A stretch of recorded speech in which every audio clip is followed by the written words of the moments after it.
Pai Santo querido, Abba Pai, nós te louvamos nessa manhã pelo privilégio de estarmos mais uma vez em Tua presença. Receba, Pai, a nossa adoração, o nosso louvor, que tenha chegado em Tua presença com cheiro e aroma suave.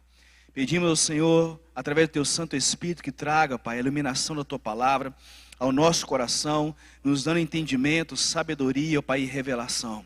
Pai, fala a cada coração, daqueles que estão aqui, daqueles que estão em seus lares, em suas casas, através da Rádio Melodia, através, Deus, do nosso canal do YouTube, que a Tua palavra possa alcançar cada casa, cada família, cada vida, cada coração, trazendo transformação, trazendo vida, em um nome de Jesus. Amém.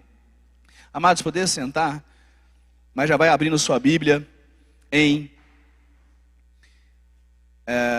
2 Timóteo, capítulo 3. O tema da mensagem de hoje é como proteger sua família nos últimos dias. Como proteger a sua família nos últimos dias. Hoje iremos aprender como proteger a nossa família, porque nós vamos apresentar um problema que tem acontecido nesses últimos dias, um grande problema que vivemos nesses últimos dias, e depois nós vamos apresentar a solução para esse problema, a solução para o problema que enfrentamos nesses últimos dias. Quando nós começarmos a ler Timóteo capítulo 3, nós sabemos que Timóteo era pastor na cidade de Éfeso, uma cidade grande, uma cidade extremamente pagã, pecadora, tida entre as 4 cidades mais idólatras e pecadoras de sua época, juntamente com Pérgamo, Atenas e Roma. Éfeso era uma cidade em que as pessoas estavam se convertendo, estavam tendo um encontro com Jesus, mas a igreja lutava contra o pecado, porque o pecado era muito presente naqueles dias, através da idolatria, através das imagens, através das estátuas de nudez que cercavam aquela cidade. E nós sabemos que elas não eram estátuas comuns, mas estátuas que tinha estátuas pintadas de bege, da cor da pele. Então as pessoas tinham contato todos os dias com aquelas imagens de nudez, de homens, de mulheres, o tempo todo na cidade de Éfeso. A pornografia era algo muito comum. E aqueles crentes que estavam se convertendo, os crentes fiéis, só tinham a oportunidade de se banhar naqueles banhos, públicos, comunitários, e ao lado tinham orgias. Então a igreja lutava o tempo todo contra a tentação, contra o pecado, contra a idolatria, contra as trevas que reinavam naqueles dias. Mas, embora as trevas reinassem naquele dia, a palavra de Deus diz, lá em João, capítulo 1, versículo 5, que a luz resplandece nas trevas, e as trevas não o compreenderam. E a palavra compreenderam aqui em João 1,5 é catalambano. E catalambano significa que as trevas não tiveram o poder de derrubar a luz, as trevas não tiveram o poder de suprimir a luz, as trevas não tiveram o poder de ferir ou dominar a luz, porque a luz sempre resplandecerá em meio a trevas. Essa certeza que nós temos conforme a palavra de Deus, conforme ela nos ensina. E aí nós vamos adentrar para o nosso texto, 2 Timóteo capítulo 3, a partir do verso 1, que diz assim: sabe, porém, isto, que nos últimos dias sobrevirão tempos perigosos. E Timóteo achava que já estava vivendo esses últimos dias, mas não. O Espírito Santo, através de Paulo, estava dizendo a Timóteo o seguinte: olha, Timóteo, as coisas não estão boas, mas virão dias muito piores. Daqui a 2000 anos terão dias muito piores, que são os nossos dias. E ele começa a dizer: sabe, porém isto. E o sabe aqui é gnosco, que é do grego tenha certeza. Eu te afirmo pelo Espírito Santo de Deus, tenha certeza de que nos últimos dias. E os últimos aqui é escatos. E escatos no grego significa o último do último mesmo. Significa o último dia do mês. Se o mês tem 31 dias, é o dia 31. É o último minuto da hora. É o último do último. Não é a segunda metade do mês, não. É o último dia. E ele fala que nos últimos dias, escatos, sobrevirão tempos perigosos, calepos.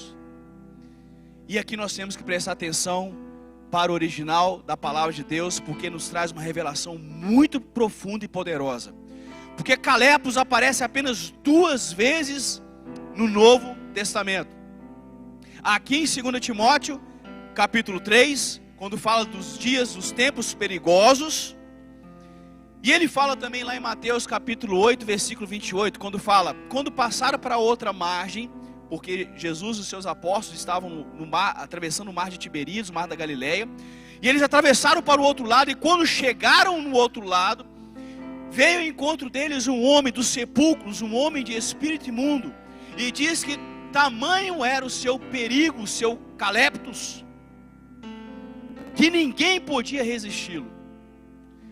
De tão perigoso que era aquele homem. Um homem extremamente perigoso, que nem mesmo domadores de feras que foram contratados pela cidade de Gerasa conseguiram segurar aquele homem. Nem mesmo domadores de leões conseguiram segurar aquele homem. Tamanha a sua possessão demoníaca, tamanho o seu caleptos, tamanho o seu perigo. E ninguém podia passar por aquele caminho. E Jesus veio. E a palavra de Deus diz, no original, que esse homem, ele estava com o espírito de um espírito imundo. E aqui nos abre a mente, porque esse imundo se refere à imoralidade sexual. O que nos leva a crer e entender que aquele homem passou um período da sua vida em imoralidade sexual profunda, e aquela perversidade, aquela imoralidade sexual fez com que demônios tomassem posse da vida dele, e ele se tornasse um homem possesso de uma legião de demônios. Por isso o original diz, um homem e o espírito de um espírito imundo. Ou seja, a sua imoralidade naqueles dias fez com que abrisse brecha na sua vida, e ele foi possesso por uma legião de demônios. Essa legião tomou posse da vida dele, e esse homem já não andava mais de roupa, ele andava nu e se cortava naquele cemitério da cidade de Gerasa. Ninguém poderia passar por ali. E a gente começa a observar algumas características. Aquele homem estava nu, só que a nudez para o judeu era extremamente desonrosa. Era vergonhoso para um homem e para uma mulher a nudez. É por isso que a igreja de Éfeso teve muito problema quando eles se convertiam, porque a nudez era estampada em todas as estátuas da cidade. Na Grécia Antiga. E até hoje.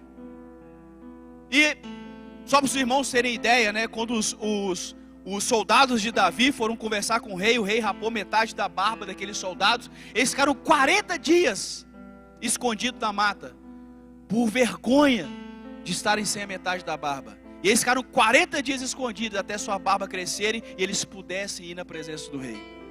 A barba, imagina a nudez. E observem, amado, que nos sanatórios isso acontece. Por que as pessoas são amarradas nos sanatórios? Porque a primeira coisa que elas fazem, os loucos mais perturbados, eles arrancam as roupas, eles rasgam suas roupas e começam a se multiplicar. E por que isso acontece? Porque esse é o estado final da humilhação satânica.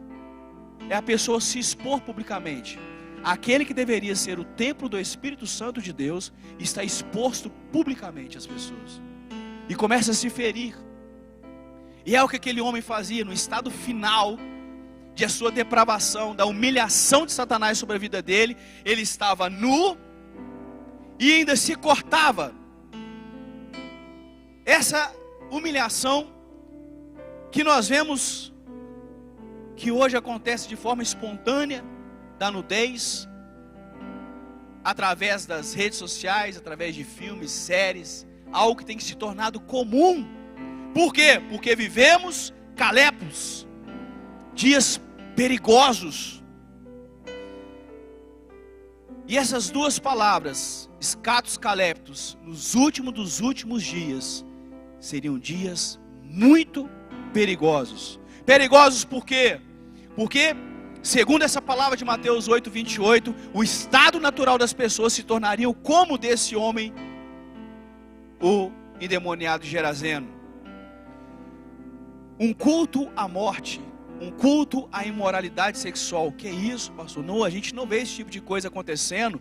Culto à morte, culto à imoralidade sexual, luxúria, perversidade. Como não? Se nós olharmos os filmes e séries que mais faz sucesso nas redes, nas mídias, são séries e filmes de vampiros, mortos-vivos, de zumbis, invasão zumbi, da maior Ibope. Tem várias séries sobre isso. Tem o Walking Dead, lá fez maior sucesso. Várias capítulos dessa série. Séries que falam sobre autópsia de mortos. A imoralidade sexual sendo difundida de forma muito veemente. Famílias do poliamor sendo difundida em filmes e séries. Isso tem ganhado a mídia, isso tem ganhado a sociedade nos últimos dias. Isso tem sido pregado até mesmo em propagandas de empresas de comida, que não ganham mais nenhum real meu, nunca mais.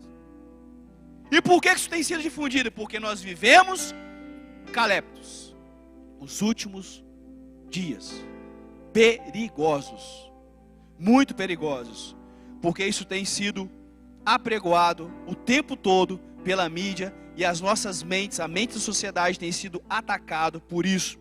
E no versículo 2 diz: porque haverá homens amantes de si mesmo, avarentos, orgulhosos, soberbos, blasfemos, desobedientes a pais e mães, ingratos, ímpios, falando de homens e mulheres desses últimos dias, citados aqui pelo Espírito Santo de Deus, através da vida de Paulo, ao pastor de Éfeso, Timóteo. E aqui porque haverá homens, serão, é do grego eime, e eime significa eu sou, ou seja, a geração do eu sou, a geração do é tudo para mim, a geração do meu corpo, a geração das minhas regras, a geração do eu posso, do eu faço, a geração egocêntrica, egoísta, que vivemos nos últimos dias. E ele fala, eime, a geração do eu sou é amante de si mesmo, filautos. A palavra para amante de si mesmo é filautos, que é uma palavra que não deveria existir no grego. Por quê, pastor? Porque não faz sentido. Porque filautos é a união de duas palavras, filéu mais autos. Só que filéu é o amor ao próximo, é o amor ao amigo, é o amor ao irmão, é o amor à esposa. Por isso que muitas pessoas não entendem a passagem de Jesus, quando ele chega a Pedro e fala, Pedro, você me ama? Pedro fala, eu te amo, Senhor. Você me ama, Pedro? Te amo, Senhor. Você me ama? Pedro fica triste, chateado, porque ele perguntou a terceira vez e fala, tu sabes todas as coisas, tu sabes que eu te amo. E ninguém entende essa passagem. Assim, poxa, Jesus foi enjoado, perguntou 3 vezes para Pedro por que ele amava. Mas não foi isso que aconteceu. Jesus virou para Pedro e falou assim, Pedro, você me ágape? Você tem um amor de Deus, um amor divino por mim? E Pedro fala, Senhor, tu sabes que eu apenas filéu, eu te amo com amor de irmão, de amigo, de mestre. Aí Jesus vira para ele assim, Pedro, você me ágape, Pedro? Pedro fala assim, não, Senhor, eu filéu, eu te amo mesmo. Você é meu irmão, você é o meu amigo, meu mestre, eu te sigo, eu te amo mesmo. Eu tenho amor por você. Aí Jesus olha dentro dos olhos de Pedro e fala, Pedro, você me filéu? E naquele momento Pedro enxerga que Jesus estava vendo profundo do seu coração. E ele viu que Jesus tinha visto que nem filéu ele tinha. E ele fala, mestre, tu sabes que ele entristece e fala assim, mestre, tu sabe que nem filéu eu tenho, eu apenas eros. Meu amor pelo Senhor é apenas um amor interesseiro. Eu te sigo porque eu não quero ir para o inferno. Aí Jesus fala para ele assim, sorri e fala assim: Pedro, você reconheceu, você abriu o seu coração, agora você vai apacentar minhas ovelhas. Porque a partir do momento que você vai começar a apacentar minhas ovelhas, você vai ter filéu, você vai começar a amar aquelas pessoas, você vai começar a amar o seu próximo.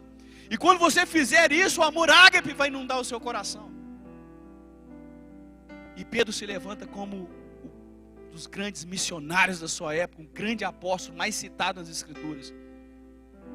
Reconhecimento de quem você é diante de Deus. E eu quis trazer isso porque filéu é amor ao outro, amor ao próximo. Só que filautos é filéu mais altos, altos é a si mesmo. Como que eu posso amar o amor do outro para mim mesmo? E aqui vem algo muito triste e terrível dessa passagem, que fala que nos escatos caleptos, nos últimos dias perigosos, as pessoas serão amantes de si mesmo, porque o amor que ele deveria, a lealdade que ele deveria dar à sua esposa, ao seu marido, à sua família, ao reino de Deus, ao Senhor, ele dá a si mesmo. Pessoas que não respeitam mais nada, não amam nem mesmo a Deus, mas amam a si próprias. Tudo é em torno de si, tudo é em torno do seu eu, tudo é em torno para a sua fama, para a sua glória, para o seu reconhecimento. Amantes de si mesmos. Nós vemos isso claramente nas redes hoje. Avarentos. Ele continua dizendo que amantes de si mesmos, né, filautos. Avarentos, que é pleonexia, do grego, que quer dizer mais e mais e mais. Nunca se sacia. Avarento aqui quer dizer aquele que não sacia de nada. Ele não se sacia da comida, glutonaria. Ele não se sacia da imoralidade sexual. Ele não se sacia da fama. Ele não se sacia de posses materiais. Ele quer sempre mais, mais, mais. Uma sociedade avarenta. O outro, não, o outro eu vou pensar no outro depois. Primeiro é pensar em mim. Ter mais para mim, mais para mim. Vou juntar mais para mim. Orgulhosos. Do grego a palavra tirô, que é a mesma palavra para tufão, para nuvens negras de tempestades que se aproximam. E aqui o Espírito Santo, através de Paulo, dá um suspiro, porque fala os orgulhosos. Só que é interessante, porque em Provérbios fala que o orgulho precede a queda. Os orgulhosos são os primeiros a caírem. E é justamente o que a palavra significa, porque tirô fala de nuvens negras, de tempestade, e a tempestade ela vem avassaladora, destruindo tudo pelo caminho. O tufão vem destruindo tudo, mas ele é passageiro. Ele voa e destrói tudo pelo caminho. Só que ele passa. E assim como os orgulhosos passarão, o tufão irá passar, a tempestade irá passar, e os justos herdarão a terra. Esse tempo de trevas irá passar, e os justos herdarão a terra. Portanto, vale a pena ser justo. Vale a pena buscar o Senhor. Vale a pena temer a Deus. Vale a pena buscar em sua palavra. Mas ele continua, blasfemos. E blasfemos aqui, a palavra grega é blasfemia, que significa rude, palavra rude, atitude rude, gestos rudes. E nunca vivemos nossa geração de palavras tão rudes. Nunca vivemos uma geração em que, se você observar as músicas, palavras extremamente rudes, chulas, pejorativas. Eu tenho um vizinho abençoado, gente boa, mas todo final de semana ele tem uma festa, e misericórdia na letra das músicas. E você vai para a academia, a mesma coisa. Você está fazendo o seu exercício, começa a tocar música e senta, e senta, e senta. Que isso? Uma letra de uma música dessa há 10, 20 anos atrás, misericórdia, a pessoa ia lá e quebrava o aparelho de som. É ou não é verdade? Era insuportável aos olhos, aos ouvidos humanos uma música dessa. E hoje se tornou comum. As pessoas chegam, e às vezes eu estou na academia e começou uma música lá, que fala assim, me amava, P-O-R-A, coisa nenhuma. O quê? Que isso? Aí eu fui no cara, parceiro, muda essa música, misericórdia. Não dá para malhar com um negócio desse não. Ele falou assim, dona, eu vou mudar, mas só espera essa acabar, porque pediram essa música. Eu falei assim, alguém pediu isso? Ele riu e falou, pediu. Você vê o nível de como a sociedade dos últimos dias se encontra. Dias perigosos, em que a sociedade tem sido inundada pela blasfemia, por palavras rudes, acompanhado de manifestações rudes, porque aí as mulheres começam a dançar, e começam a dobrar o joelho, abaixar, e criança também. Eu já vi vídeos assim, e eu falei assim, meu Deus, que geração nós estamos. E pela palavra de Deus, 2 Timóteo 3, eu compreendi que nós vivemos a geração dos últimos dias. Porque todas essas palavras, palavra por palavra, está se cumprindo claramente diante dos nossos olhos. E ele continua dizendo que esses blasfemos tomariam conta. Amados, pasmem, porque nos Estados Unidos da América, uma nação essencialmente cristã, protestante, em 2018, as TVs a cabos entraram com um pedido de solicitação de que fosse liberado a liberdade de expressão, que a liberdade de expressão fosse autorizada para que eles passassem qualquer tipo de imagem, música, som, em qualquer horário na TV. Por quê? Porque eles sabem que nudez dá audiência, eles sabem que violência dá audiência, eles sabem que morte dá audiência. Não é à toa que só se fala de Covid. Matou 500 mil, os 20 milhões recuperou, ninguém fala, mas dos 500 mil que morreu todo mundo fala. Por quê? Porque o que dá ibope é morte. É morte que dá audiência. Não é vida, não é recuperação. Ah, salvou milhões. Não, isso aí não dá audiência não, tira. Nudez, não, isso aí pode pôr que dá audiência, o povo gosta de ver. Porque a mente da população, da sociedade está entenebrecida. E aí foi levado à Suprema Corte. Só que os cristãos entraram, os cristãos que foram levar essa ação à Suprema Corte, para que fosse proibido isso de acontecer, para que isso não acontecesse por causa das crianças que estavam em horário nobre assistindo televisão no período da manhã, no período da tarde. E chegou à Suprema Corte, isso em maio ou junho de 2018. E aí a Suprema Corte reunida falou assim, isso aqui não tem como passar, isso é um absurdo. Só que um dos juízes da Suprema Corte olhou e viu uma estátua grega que tinha dentro da Suprema Corte, uma estátua nua, e ele falou assim, olhem, se nós não autorizarmos isso, nós teremos que mudar toda a arquitetura de Washington DC, da capital, porque a nossa cidade, a capital, está repleta de estátuas de nudez. E aí os juízes falam assim, a gente tem que ter esse entendimento, senão nós vamos ter que mudar a arquitetura de toda a cidade. E isso é um absurdo, isso vai ficar caríssimo. Então, promulga-se a lei.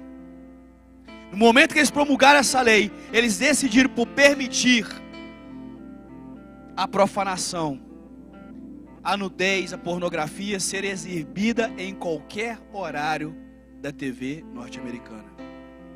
Desde que colocasse lá aquele símbolozinho da idade, 16, 18, que não adianta quase nada, né?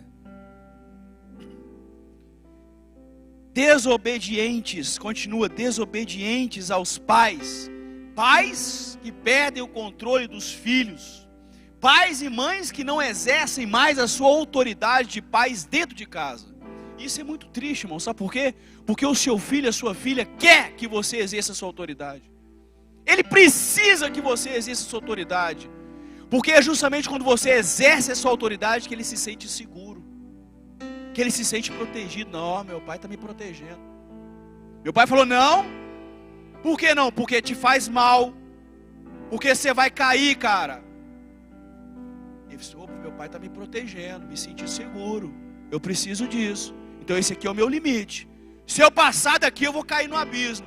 Meu pai está certo. Mais uma geração de desobedientes aos pais e mães que vivemos dos últimos dias. Pais não exercem mais a sua autoridade sobre os seus filhos. Mães não exercem mais a sua autoridade sobre os seus filhos. E eu vivi um episódio muito engraçado, porque eu dei aula no curso superior já há mais de 15 anos. E eu cheguei na aula determinado dia, e um rapazinho chegou: "Ô professor, que não sei o que não sei o que, senhor, bacana, pera aí. Primeiro, engrossa a voz e apruma o corpo. Vai falar comigo desse jeito. Segundo, bom dia. A gente não dirige uma pessoa sem um trato de cordial, sem falar bom dia ou boa tarde. Isso é questão de educação. Terceiro, eu não comecei minha aula e nem dei oportunidade para ninguém falar ainda. O silêncio reinou na sala. Eu sempre começo o primeiro dia de aula com a cara de mal, para já garantir uma certa moral, né? Senão você perde o fio da meada. Continuei minha aula, beleza, fui embora. Foi batata, eu sabia que ia acontecer. Me chamaram: Donai, vem cá. Donai, você não pode fazer isso, Donai, pelo amor de Deus. Você é um homem estudado, doutor, fazer um negócio desse, cara. Isso vai dar processo, que não sei o quê. Eu falei assim: ó, vamos fazer o seguinte. Vamos esperar o semestre passar. No final de cada semestre, todos os professores são avaliados pelos seus estudantes, pelas suas turmas. Se eu não estiver entre os mais bem avaliados, não pego mais a disciplina, porque não faço questão. Que isso? Pode escrever. O semestre passou, o semestre terminou, e eu fui o professor mais bem avaliado daquela turma. Não porque eu sou um bom professor, porque existem professores melhores. Mas sabe por quê? Porque essa geração, ela clama desesperadamente por limite, por autoridade, que não tem em casa, não tem nas escolas, não tem nas ruas, não tem na TV, não tem na mídia. É uma geração do tudo pode, faz o que você quiser, a hora que você quiser, você é livre, só se cuida, mas ó, mete bronca. Só que não é isso que o ser humano precisa. A natureza criada por Deus não é assim. E quando eles sentiram em mim autoridade, eles começaram a me respeitar. E eu tinha todo o prazer de responder, de ajudar. E ao final do período eu falei assim: cara, você é diferenciado. E esse carinha chegou e me pediu desculpa. Eu falei assim: que isso, cara, você é meu amigo, te considero demais. Agora, as coisas têm que ser feitas na hora certa, no horário certo, de forma certa. E ele falou: você está certo, professor, eu que errei. Uma geração desobediente, ingratos, ímpios. E a palavra aqui é caristia. Caristia é dar graças a Deus. Só que quando você coloca o A, prefixo de negação, na frente de caristia, fica acaristia, que é ingrato, ímpio. Uma geração que há algum tempo atrás dava graças a Deus por tudo, agradecia a Deus por tudo. Você está bem? Graças a Deus. Como é que está a sua família? Muito bem, graças a Deus. E a viagem? Foi boa demais? Graças a Deus. Hoje praticamente não se vê isso. Como é que você está? Estou muito bem. Por quê? Graças a mim. E a viagem foi boa? Foi boa porque eu trabalhei, paguei. Graças a mim, foi muito boa a viagem. Então o acaristia tomaria conta da geração dos últimos dias. Escatos caleptos. Os últimos dos últimos dias seriam dias perigosos. Vivemos dias, amados, muito perigosos, porque quando nós cessamos de dar graças a Deus, quando nós cessamos de reconhecer a autoridade, o poder de Deus sobre a nossa vida, sobre a humanidade, significa que a santidade está sendo perdida. E quando a santidade é perdida, a degradação moral, a degradação espiritual, ela toma conta. E aí eu quero que você abra sua Bíblia em Romanos capítulo 1, para que você veja o que está realmente acontecendo nessa geração dos últimos dias, do último dia, do último minuto, citado aqui em 2 Timóteo, agora em Romanos capítulo 1, versículo 18 diz assim: porque do céu se manifesta a ira de Deus sobre toda a impiedade e injustiça do homem, que detém a verdade em injustiça. Observem, a ira de Deus sobre toda a impiedade e injustiça dos homens que detém a verdade em injustiça. E a palavra detém é cateco, que é suprimir, esconder. Significa que eles conhecem a verdade, eles sabem quem é a verdade, eles sabem. As autoridades conhecem a verdade, os cientistas sabem que Jesus, ele é a verdade, que Deus criou todas as coisas, eles sabem disso, eles conhecem isso, só que eles escondem isso. Olha que coisa terrível, irmãos. Escondem a verdade em injustiça.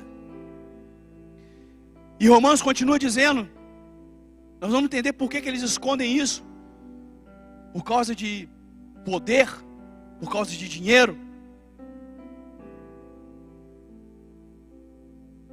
Ele continua dizendo: porquanto o que de Deus se pode conhecer, nele se manifesta. Porque Deus se manifestou. Porque suas coisas invisíveis, desde a criação do mundo, tanto do seu eterno poder como da sua divindade, se entendem e claramente se veem pelas coisas que estão criadas, para que eles fiquem inexcusáveis.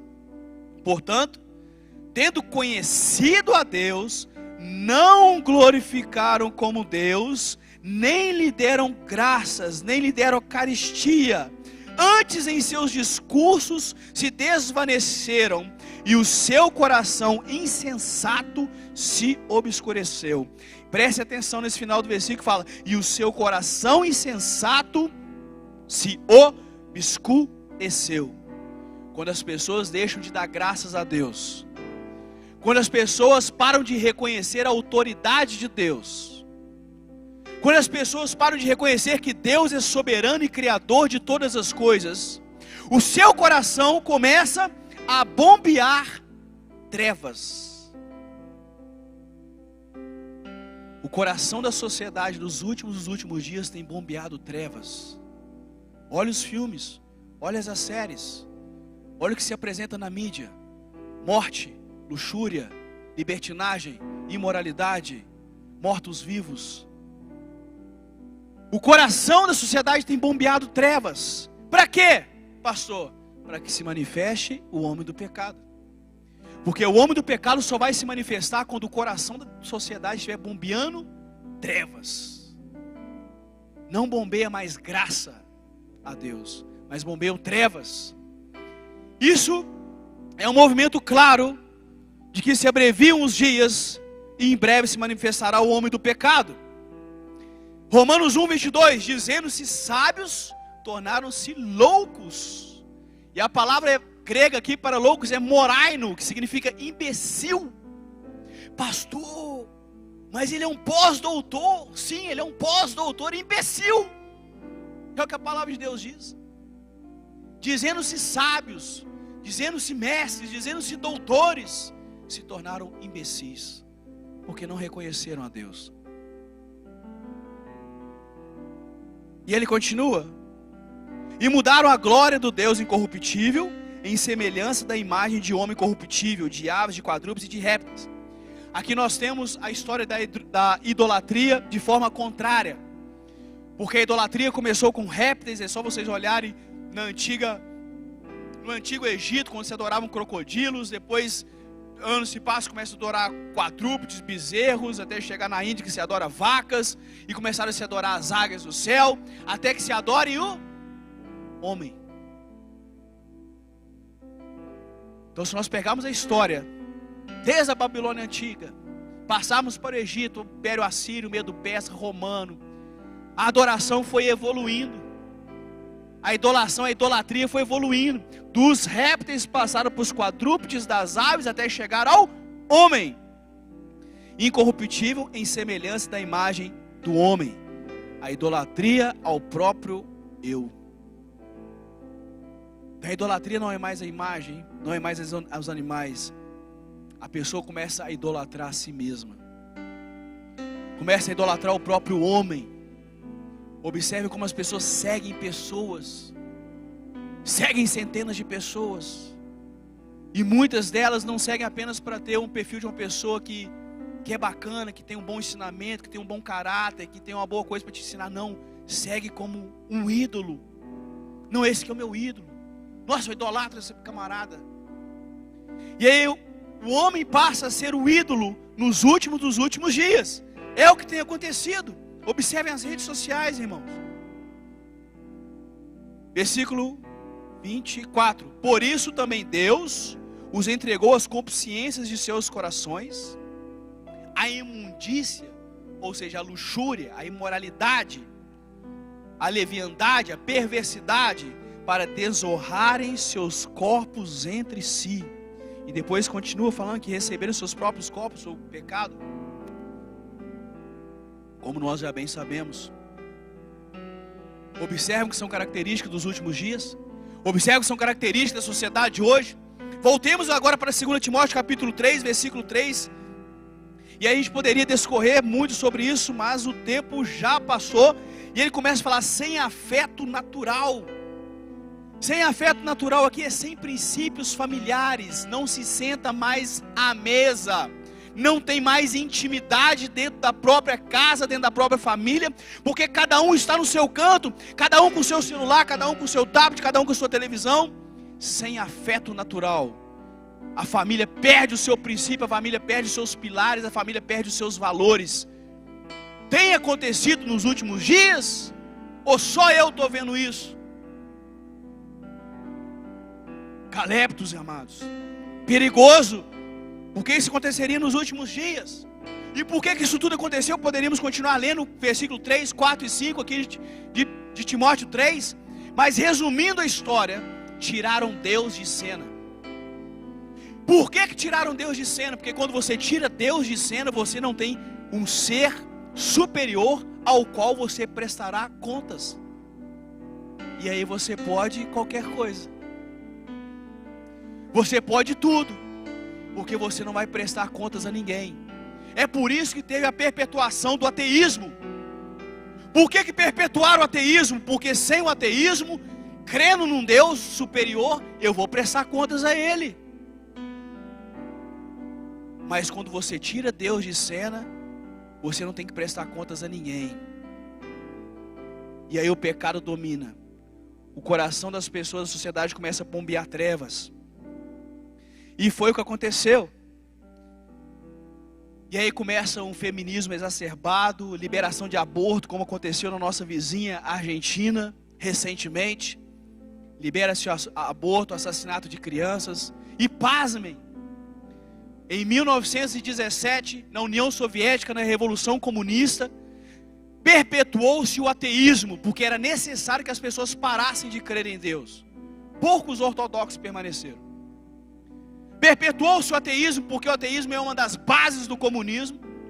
E começou-se a pregar o ateísmo, até que foi incentivado o aborto em 1920. E de 1917, com o levante do regime comunista na União Soviética, até 1991, com a queda do regime, 300 milhões de crianças foram abortadas.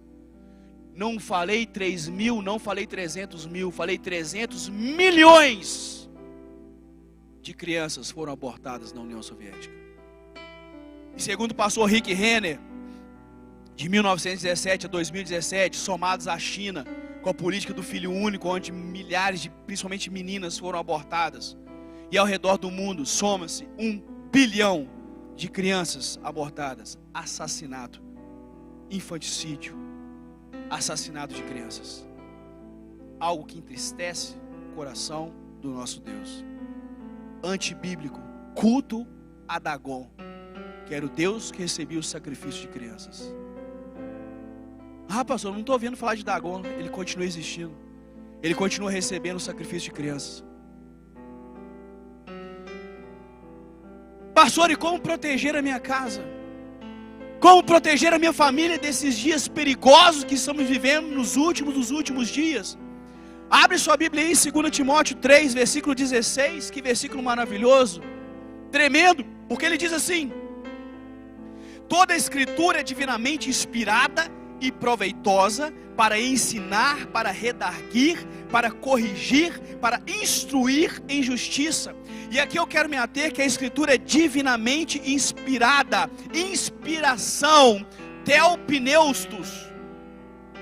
E essa palavra do grego theopneustos é a união de duas palavras: theo, que os irmãos conhecem muito bem, Deus, e pneustos ou pneuma, que é espírito, que é o sopro do Espírito Santo. Ou seja, Deus soprou o seu Espírito Santo em sua palavra, nas Sagradas Escrituras. O mesmo texto citado em Gênesis capítulo 1, versículo 2, que fala: o Espírito de Deus ruá sobre a face do abismo, da palavra hebraica, que é o mesmo pneuma.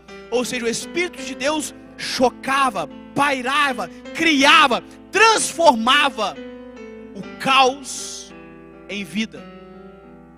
Somente a palavra de Deus, com o sopro de Deus, cheio do Espírito Santo de Deus, ela será poderosa para transformar a sua vida, para proteger a sua casa e proteger a sua família. Portanto, amados, leia as Sagradas Escrituras, busque na palavra de Deus a sua proteção, porque ela é a sua proteção, porque nela tem o sopro de Deus, porque nela tem o sopro do seu Espírito Santo, e sem ela você está desprotegido. Quer proteger a sua família? Quer proteger a sua vida? Quer proteger a sua casa? Examine as Sagradas Escrituras. E eu tenho certeza disso, porque todas as noites eu sento com meus filhos e ensino a eles a palavra de Deus. Conto uma história bíblica, e eu sei que esse pneuma tem o poder criador, ele tem o poder transformador na vida dos meus filhos. E eu sei que mesmo que durante o dia eles tenham sido bombardeados com informações do mundo, às vezes na internet, e lá nós cortamos o celular, cortamos televisão, vê YouTube. Só que ontem eu estava lendo essa passagem de 2 Timóteo capítulo 3, falando sobre os últimos dias, quão terríveis, quão caleptos eles seriam. E eu estava na mesa aqui da sala lendo, meditando essa palavra. O meu filho do meio me chama e fala assim: papai, o que foi? Agora passou a propaganda, porque estava assistindo um desenho bíblico, Superbook, desenho muito bom para crianças. Só que passa aquelas propagandas, você tem que esperar aqueles 5 segundos para poder passar. E aí passou a propaganda, e papai, que coisa terrível. O que, meu filho? 2 mulheres e 2 homens beijando na boca. E agora, irmãos? Dias difíceis. Seu filho está assistindo um desenho bíblico e passa uma propaganda de 2 mulheres beijando a boca e 2 homens beijando na boca. E o que você vai fazer? Somente a palavra de Deus, ela é poderosa porque ela tem o pneuma, o Espírito Santo de Deus, para transformar a vida do seu filho, para proteger a vida do seu filho, para proteger a sua família. Eu falei: filho, o que você acha disso? Está errado, pai? Eu erradíssimo. Não é o que a palavra de Deus nos ensina. Isso não agrada a Deus. Isso não agrada a Deus. Deus criou o homem e a mulher. E Deus falou: homem, deixa seu pai e sua mãe e casa com a sua mulher. Papai e mamãe é o quê? Um homem e uma mulher. Pronto, resolvido o problema. Tem jeito de outra coisa? Ele: não, pai, então está tudo errado. Resumindo, meu filho, o que é isso aí? Isso é do Satanás. Ele acertou de novo. É do Satanás. Não dá vista para esse negócio, não. Estão tentando destruir nossas crianças, porque já viu que adulto não dá certo. Você já crê na palavra, você já vive a palavra de Deus. Não tem como o inimigo te derrubar, porque você sabe que o pneuma está aqui, que o Espírito Santo de Deus está aqui revelado em sua palavra, e ele vai tentar atingir quem? Os seus filhos. Dias difíceis, irmãos. Vigiem. Toma conta deles, ensina eles a palavra. Porque se você ensinar para eles todas as noites a sua palavra, essa palavra, a palavra de Deus, irá proteger, transformar e guardar a sua família e guardar a sua casa, em nome de Jesus. Amém?